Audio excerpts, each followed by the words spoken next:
Vatsim-panahy etiny pasteur Ratovelo Roger. Ivavaksika tompoko. Ry Andriamanitra ray zanaka ry fanahy masino, Andriamanitra rainay amin'ny anaran'i Jesosy Kristy tomponay. Misaotranao feno zay Jesosy ny amin'ny fitantananao anay indray raha ny ampita niny aliny izay ka norovanao tamin'ny loza maro samihafa ary anisan'izany ny fahafatesana ary dia nomenao maraina vaovao indray. Maraina izay mazana ny honao aminay fa tianao izay ary zany fitiavanao sy fahasoavanao zany no nahatoy izao anay. Makasitraka feno tompo raha mbola afaka manantona anao indray ankehitriny, midera sy mame voninahitra anao ary mametraka anao amin'ny seza fiandriananao izay mendrika anao indrindra. Tonga ny fotoana izay tena maminao ihany Jesosy dia nitenenanao aminay, ametrahanao anay amin'ny lalana tokony izoranay amin'izao fanarahana anao izao. Ary dia mahatoky izay Jesosy fa tsy andao na foy anay ianao mandritra ny fotoana rehetra iresahanay aminao. Dia mba taio ary ny teny izay hafahafa Jesosy, taio ny teny izay hozaraina amin'ireto vahoakanao amin'izao vato izao ary mangataka famindrapo sy famelan-keloka hatrany amin'izay rehetra vitanay tsirairay aby noho ny amin'ny voninahitsy ny anaranao. Dia mankasitraka feno Jesosy mankatela tompo malalo amin'ny anaranao feno ametrahana izany vavaka izany. Alleluia, amen. Dia ampitonantsika mandrakariva rery havana ny fahasoavanao mba ampiadana avy amin'Andriamanitra ray ary dia samy ho feno fitahinany isika rehetra izay miaino an'izao vatsy izao. Ny bokin'ny Romanina no andeha angalantsika vatsy izao maraina izao. Romanina toko voalohany 2:20 sy 2:20. Romanina toko voalohany 2:20 sy 2:20. Rehefa hita dia andeha ho vakiko amin'ny anaran'i Jesosy tompony teny. Fa na dia nahalala an'Andriamanitra ary izy dia tsy mba nankalaza azy toy izay mendrika ho an'Andriamanitra na nisaotra azy, fa tonga zava-poana izy tamin'ny fisainany ary tonga may izy na ny fonodonto, nandoka tena hoendry izy ka tonga dala. Amen. Maro amintsika no sorena ary mihevitra fa ataon'ny olona tsinotsinona rehefa manome zavatra na fanampiana, nefa tsy mba misy fihetsika na dia kely akory aza atao ho fankasitrahana ho mariky ny fisaorana atsika. Ary dia misy mahavita miteny mihitsy fa tsy mahalala fomba na rasy taiza ny olona manao toy izany, hany ka tsy mahate hanome na hanao zavatra aminy intsony. Amin'ny ankapobeny moa dia toa efa tsy hita taratra loatra intsony ny fanehoana ny fahalalam-pomba amin'izao fotoana izao, ary toa tazana aza fa toa menatra raha maneho an'izany fahalalam-pomba izany, indrindra moa rehefa nahazoazo toerana ambonin'izay ilay olona. Ny tanora moa dia efa tsy lazaina intsony. Anisan'izany tsy fahalalam-pomba miseho etsero izany ny tsy fisaorana, ary tsy kely, tsy lehibe, fa maro no tsy mahalala misaotra intsony. Asa mihevitra ve izy ireny fa zo azy izay natao taminy na nomena azy. Ary dia toy ny isika rehetra raha isika no hiaran'izany. Raha ankizy aloha dia mbola lazaina foana hoe ahoana no fiteny raha misy manome, fa rehefa manomboka eo amin'ny adolantsainto ka mandrak'antitra dia tsy hita izay hanaovana azy fa dia ianao no sorena ary dia manontany tena sisa no azo atao. Saingy moa ve ny tsirairay avy amintsika tsy manadino mandrakariva ny misaotra an'ilay mpahary, ilay mpanome zavatra rehetra dia ilay Andriamanitra tiantsika. Ary izay no ampianarin'ny teniny androany ry havana fa nisan'ny zavatra tokony ataon'ny olona no hariany ny misaotra ilay mpahary, na ny fahasalamana io, na ny asa mandrara, na ny fahazoam-velona, eny hatramin'ny rivotra fotsiny aza, dia tsy zoantsika na ho mandeha ho azy fa tena zavatra mendrika ny isaorana an'ilay mpiahantsika izany. Fahasoavana lehibe fitiavana tsy voafetra, fampitrapo tsy vidiana nge izany rehetra zany ry havany. Ary voalohany amin'ireny fanomezana nomen'Andriamanitra ireny a ny zanany lahatokana dia i Jesosy Kristy, izay nirahany ho aty amintsika mpanota mba hanavitra antsika. Ary moa ve tsy antony lehibe tokony isaorantsika an'Andriamanitra mandrakariva izany ry havana? Moa ve zany tsy mba mendrika anaterana fankasitrahana an'Andriamanitra, fankasitrahana an' Jesosy Kristy, fisaorana ilay mpanjakantsika sy tombontsika? Fao iny voalazan'ny Paoly apôstôly amin'ny Korintana voalohany 9:5-10 hoe isaorana ny Andriamanitra no fanomezany a tsy azo tononona, noho ny fanomezana tsy takatry ny saina ary tsy tambo isaina. Ry havana, tsy fomba iray ihany no ampiasain'Andriamanitra mba hampandrenesa ny feony amin'ny olombelona. Ho an'ny sasany a dia amin'ny alalan'ny resaka ny fanaovana, na tamin'ny fotoam-pandevenana, na tamin'ny alalan'ny fampelezam-peo, na tamin'ny toriteny indray alady monja, mety tamin'ny alalan'ny vatsy tahaka an'izao ihany koa angamba. Fa na inona nefa fomba anaovan'Andriamanitra izany dia miteny Andriamanitra ka mila ianona.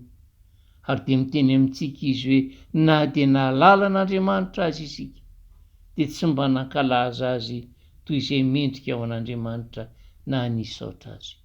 Anio ary dia miteny amintsika amin'ny alalan'ity vatsy ity izy, ka hitenenany hoe tsarova ve fa ny mpanao salama nge ka natsiaro mandrakariva nisaotra an'Andriamanitra no ireo zava-tsoa nomeny azy.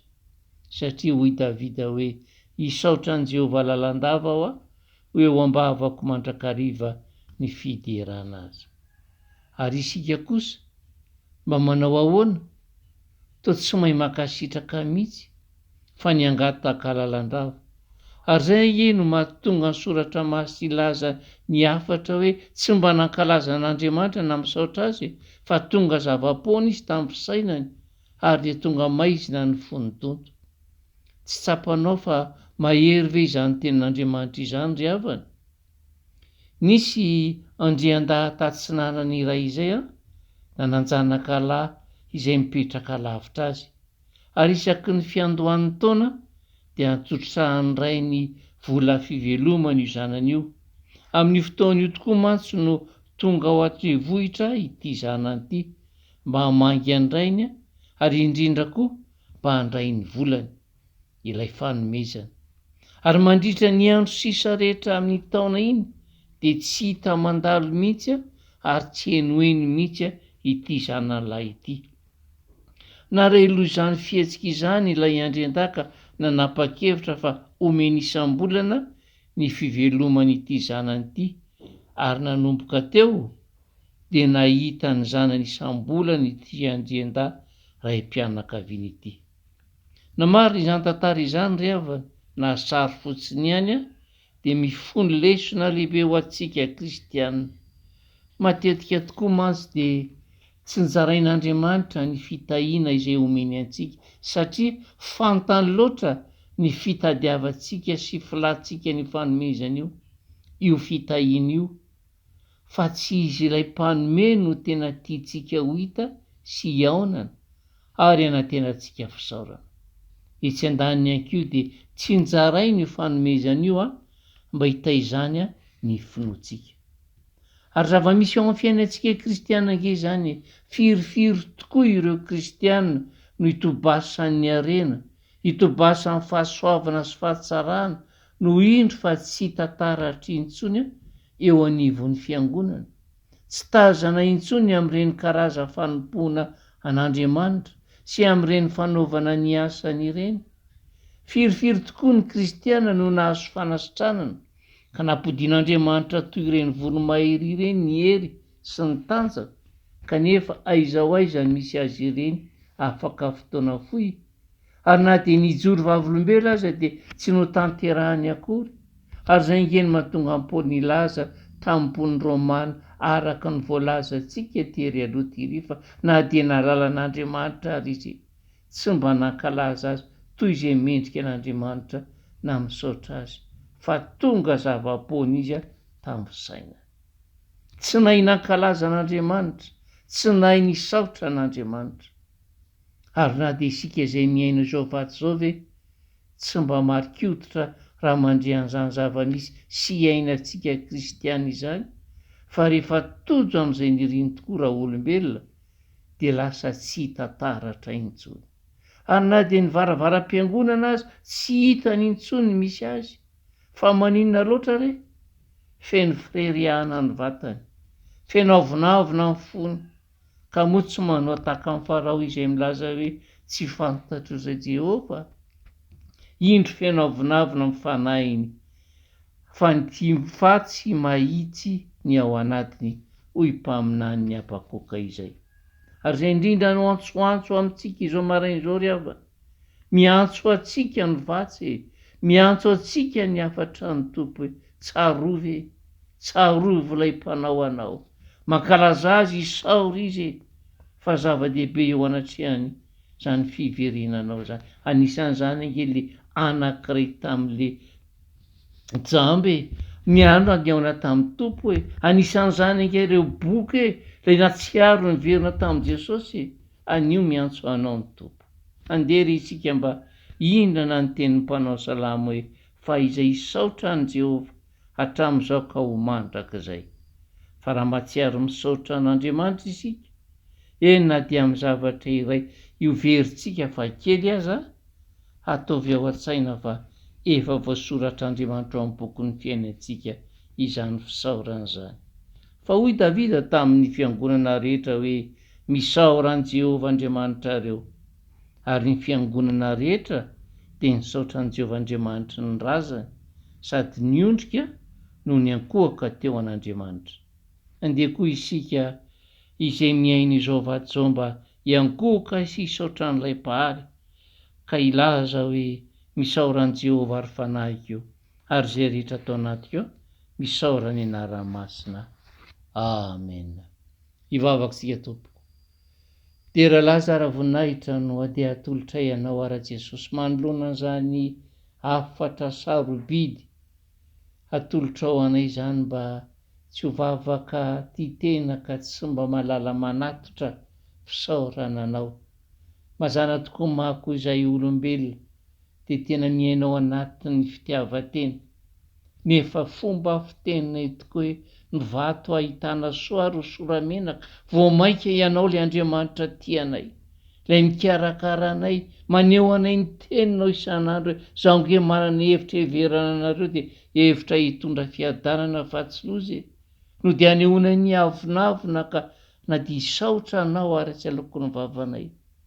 Tao manadino anao isan'andro izay rehefa tratra ny fireriana sy ny avonavom-panahy. Anio miantso anay ianao hitodianay aminao, atsiarovanay tokoa ny amin'ny zava-tsoa izay tsy tambo isaina atolotra ao anay, ka hisaoranay ianao. Eny na dia ny zavatra tsy araky ny eritreretinay are, satria anao nefa niteny hoe misaora amin'ny zavatra rehetra. Anio ary raha hamakivaky ny tontolo andro izay dia ho ataonay ato anatin'ny saina sy ny fony iray manontolo zany hisaotra anao zany Jesosy, hisaotra amin'ny fony iray manontolo, hankasitraka anao, hankalaza anao ary indrindra hame voninahitra anao. Reto vahoaka anao izay nangilatsofina niona taminao teto, mingavy anao hibitsio isan'andro san'andro izy, ampatsiahy foana Jesosy fa mila miverina aminao amin'ny alalan'ny fisaorana atao niteraka. Ka raha misy tena voniny hiaraka aminao, hiaona aminao anaty mpisaoranao raisy Jesosy, ary indrindra raha miaraka amin'ny fanoloran-tenanay hanavao ny asanao indray. Dia misaotra Jesosy mankatelany amin'izay rehetra mbola hiveranao anay hatrany, ary mbola zaiko dia mbola vonina hanavao ny fanoloran-tenanay ka hisaotra anao mandrakizay. Ary dia tononao aminay tsirairay aby ary nitsodranomasina Jesosy, ka hitenenanao aminay hoe fa ny fahasoavan'Andriamanitra ray, la hitenenany aminao isan'andro sanao re ampahanao ny fahasoavako. Ny fitiavan'i Jesosy Kristy Tompo, lay namonjaniany teo amin'ny hazo fijaliana ka natoy izao anay, firaisana ny fanahy masina izay mampiray anay tsirairay aby, mampiray anay aminao Jesosy, no hiasa atao anatinay ary hanamarina ny teninao aminay foana hoe aza matahotra fa zaho momba anareo mandrakariva ambara-patonga fataperana izao tontolo izao. Mankasitraka fen'i Jesosy ary dia mametraka anao eo ambony seza fianjananao, manolotra anao ny dera sy ny anjaran'ny voninahitra, fa ny fahatsarana sy ny fahamasinany ampianaro hitoetra ato anatinay tsirairay aby, entina hanompoana anao am-pifaliana. Dia mankasitraka Jesosy eo, amin'ny anaranao feo no ametrahana izany vavaka izany. Aleloia, amen. Dia miraso antsika menakaviavana samy tahin'ny tompo ary andeha